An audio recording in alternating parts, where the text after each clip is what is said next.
I like the Backrooms movie. I'm not really a huge fan of horror movies, so I kind of went into this one not really knowing what like tropes to expect other than like stupid people, I guess. I don't know. Uh, I was talking with some of my friends before the movie, and or no, I think it was after the movie, because we didn't see it together. It's just the schedules didn't line up on release day. So I went to go see it with my sister, and then my friends went to go see it on their own. And then we all met later that day to discuss. Well, not to discuss specifically, we were already going to meet that day, but we had just seen the movie, so we're going to talk about it, right? The only horror movie that I had seen up to this point was Spiral, the one of the like Saw spin-off movies. I think it's a spin. I don't know if it's a spin-off or because I think it's supposed to be in the same universe, but I don't exactly know what the timeline is. Um, and yeah, uh, so so I kind of went in this one without any expectations. I also had not seen Kane Pixels' Backrooms series on YouTube. You know, the found footage that kind of made the Backrooms popular.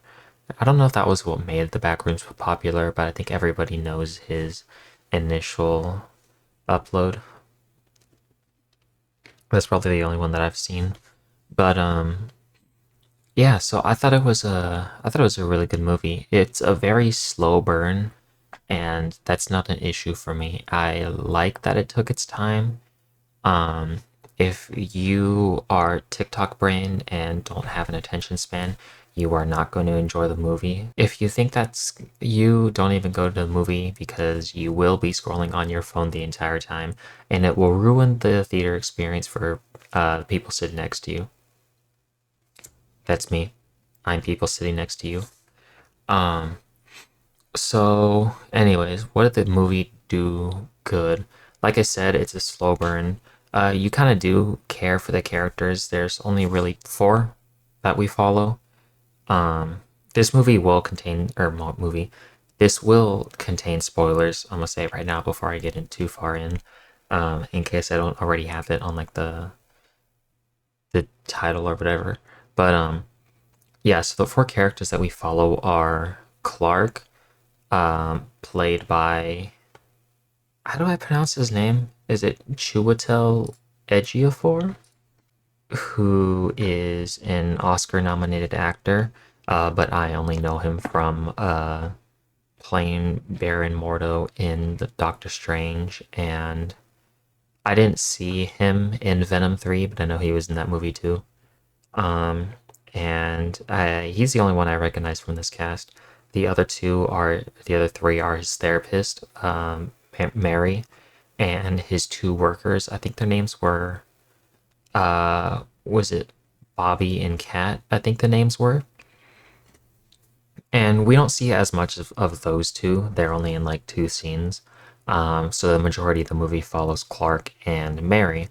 And Clark's whole thing is that he's down on his luck. His wife kicked him out of the house because he has a drinking problem. And he's been living, I don't think it was stated how long, but he's been living at his furniture store for some time. And his furniture stores have been having some electrical problems. Um, and the electrician can't figure it out, but he guesses that it has to do the with the switch panels that are installed improperly. Because we open up, we see the circuit breaker, and it's your standard run of the mill breaker, with the exception of a few switches that are oddly placed. They're just kind of thrown on there, literally on the bottom of the panel. Um, so one night, Clark is, staying at his furniture store, and then I think if I'm remembering correctly, I think his TV randomly gets a broadcast from the back rooms. Um, before it cuts out and his power goes out. And he's like, or no, I don't think it was that it went out. I think all the lights turned on. So he goes down to check it, and the lights stay on. The circuit breaker is not working at all, so he ends up flipping one of the random switches, and all the lights turn off. And as he's going back upstairs, he sees that there is a sliver of light coming through the wall. And lo and behold, he walks through the wall and into the back rooms. So, what I liked the most about this movie is the explanation for the back rooms. I don't know if they get into it in Kane's YouTube series, but in the movie, what Clark comes to, I'm gonna assume that this is just his guess because he's not like a scientist, but it very much makes sense because of how much time he spends in there during the movie. Clark comes to the conclusion that the backrooms are memories, so to speak. It's a collection of memories that like it's hard to explain. It's like trying to describe a dog to someone and having them draw it. But so what his explanation for the backrooms is that the backrooms takes memories and then makes them real. But because memories are imperfect, what it creates are imperfect. That's why we get the random hallways and random architecture down in there that we see that we is most commonly associated with the backrooms. And that is why the people that are down there as well look the way that they do. We see a few people that are down there. I think people have been calling them still lives. I don't know that that was said in the movie. At least I don't remember. And that I don't know if that concept, not the concept, but the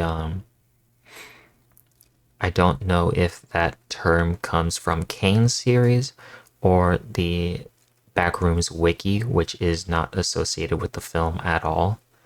Um, but yeah, so going forward, I'm just gonna describe them as still lives because they don't really do anything. They're kind of alive, but they're just kind of there.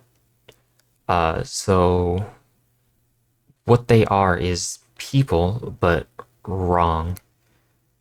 The best way to describe it would be early Gen AI generating an image of a person. If you remember, like back when generative AI was first coming around, like with the, I think it was called like Dolly or something like that, and the video of Will Smith eating spaghetti, they are very weird. It's just like kind of an amalgamation of different images, and that's still how it works, but it wasn't as accurate as it is now. That's kind of what these people look like. Like you'll have people with several noses or several eyes or eyes in the wrong spot. Um, Specifically, there's one dude that Clark rips open his stomach because apparently they're edible. He's like stuffed with cotton or something like that. At least it looks like that. But his face, he's got like a double layered nose, like on top of where his nose would be. There's like another nose tip right above it. He's got like I think like two or three rows of eyes going up and down his face. And then he has his like shirt collar is off center on one side of his shirt, like kind of in the middle. Um, there's another dude in a wheelchair whose face is kind of stretched up one half, uh, going up. And then there's a woman who I think she it looks almost like she has two faces that were kind of smushed together.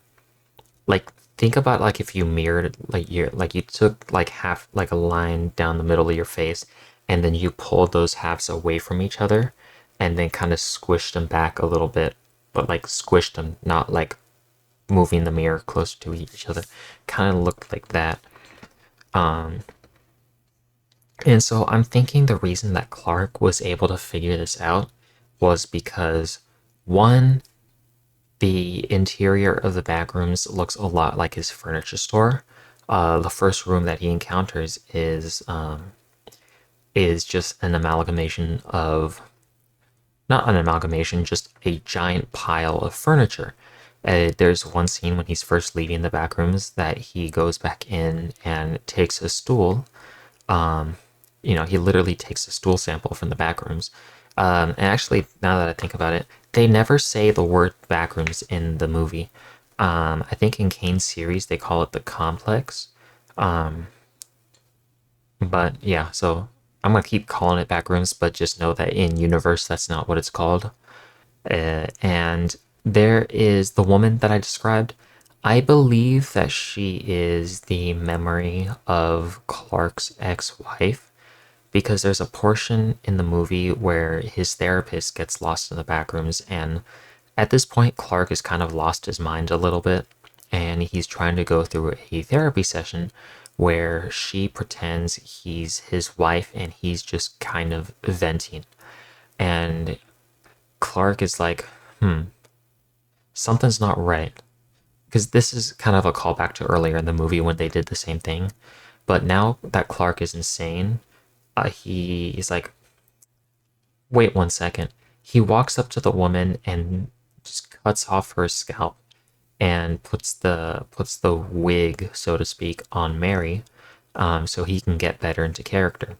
So I do think that that is his wife, and I've seen other people talk about how when the next thing I'm gonna talk about appears, she is like the only one to kind of react, which isn't necessarily true. She does run away to try to hide, but the dude in the wheelchair does start panicking as well. But he's in a wheelchair; he can't really go anywhere.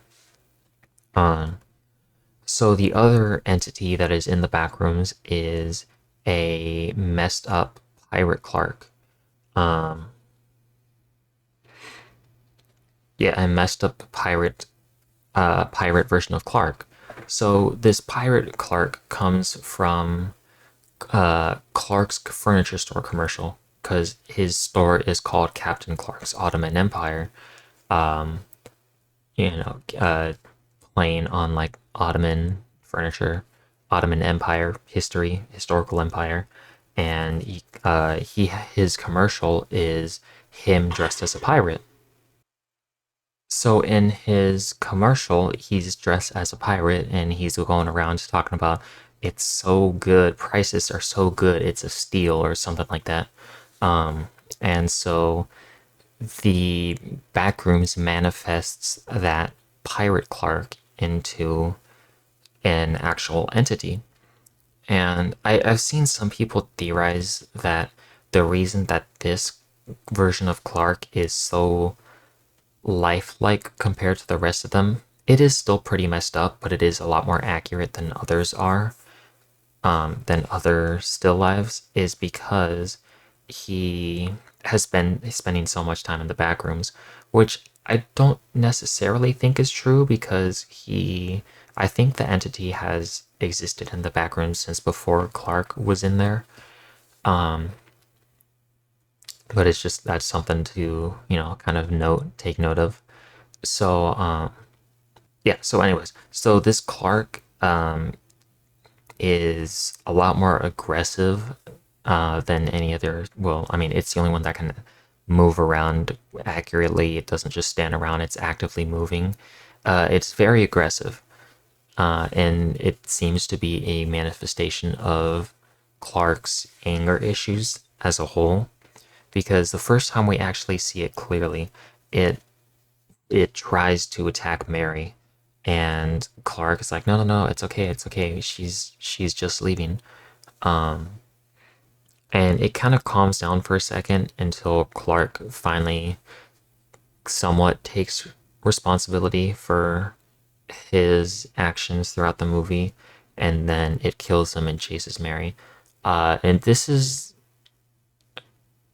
where we get like more of the back rooms, so to speak. Because like we get some found footage stuff throughout the movie, but this is where we get like the first clear view of the rest of the back rooms. Um,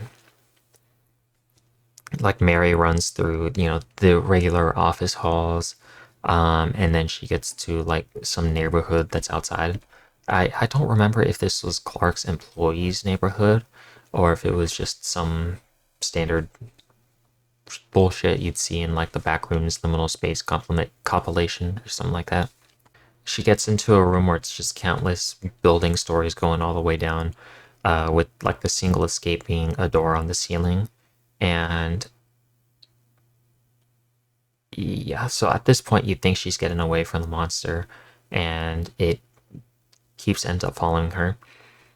And the ending of the movie is supposed to trick you because Mary ends up back in Captain Clark's Ottoman Empire, but I don't think that she actually escaped the backrooms at this point.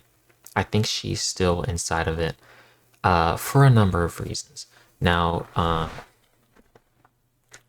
it could just be to trick you, but I think that she didn't actually escape. Now, the reason that I think this is because there's some odd things about this that kind of make me think that she can't possibly have gotten back into the exit.